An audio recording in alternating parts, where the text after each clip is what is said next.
ఆది నుంచి కూడా వివాదాలకు కేంద్రంగా మారింది హైడ్రా. మొదట్లో హైడ్రాను హీరోగా చూశారు ప్రజలు.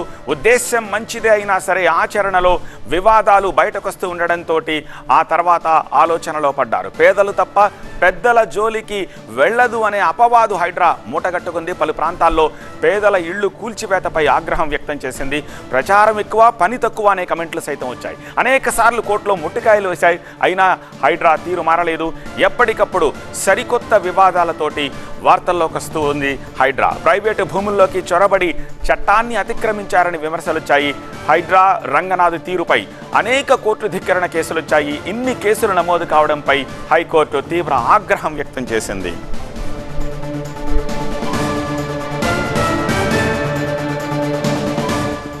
కోర్టు తాజా ఆదేశాలపై బీఆర్ఎస్ నేత ఆర్ఎస్ ప్రవీణ్ కుమార్ రెస్పాండ్ అయ్యారు. ఆయన ఏమన్నారో ఒకసారి చూద్దాం. ఈరోజు గౌరవ హైకోర్టు ఏ స్థాయిలో ఆర్డర్లు ఇచ్చిందంటే 63 కోర్టు ధిక్కరణ ఆదేశాలు ఇలా మరి హైడ్రా కమిషనర్ మీద ఉన్నాయంటే మీరు అర్థం చేసుకోండి ఈ రాష్ట్రంలో ఎంత అరాచక పాలన నడుస్తున్నదో. ఈరోజు హైడ్రా అసలు జీవో 99లో ఏం చెప్పిండ్రు, ఈ రాష్ట్రంలో మరి ముఖ్యంగా హైదరాబాదు మహానగరంలో ఏమైనా విపత్తులు సంభవించినా, పెద్ద ఎత్తున వరదలు వచ్చినా, లేకపోతే అగ్ని ప్రమాదాలైనా, లేకపోతే ఇంకేవైనా సమస్యలున్నా కూడా వాటన్నిటికీ మరి హైడ్రా ఉండాలి. కానీ అవన్నీ పక్కకు పెట్టి కేవలం చెరువుల సంరక్షణ పేరుతో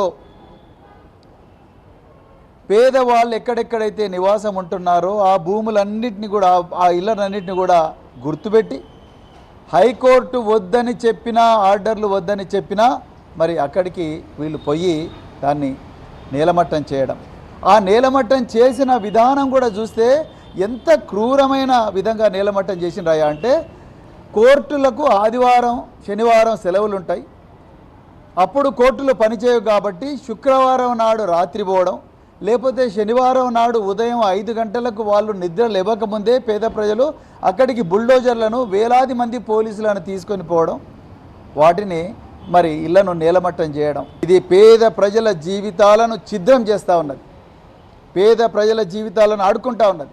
అదేవిధంగా ధనవంతులు ఎవరైతే ఉన్నారో వాళ్ళను కాపాడడం కోసం, వాళ్ళ ఆస్తులు పెంచడం కోసం, వాళ్ళ దందా నడవడం కోసమే హైడ్రా వచ్చింది. కాబట్టి గౌరవ కేసీఆర్ గారు మొదటి రోజుండే అధికారంలోకి వచ్చిన మొదటి రోజుండే హైడ్రాను రద్దు చేస్తామని చెప్పిండ్రు. అందుకొరకు హైడ్రాకు అసలు చట్టబద్ధత లేదు. ఈ హైడ్రా అనేది అసలు నిజంగా రేపు బీఆర్ఎస్ పార్టీ ఈ హైడ్రానే తీసేయాలని పోరాటం చేస్తుంది. మరి కేటీఆర్ గారి టైంలో ఇట్లా చేయలే కదా, ఆయన మున్సిపల్ పురపాలక శాఖ అభివృద్ధి శాఖ మంత్రి. ఎప్పుడైనా ఒక గుడిసెన గొలగొట్టిండా కేటీఆర్?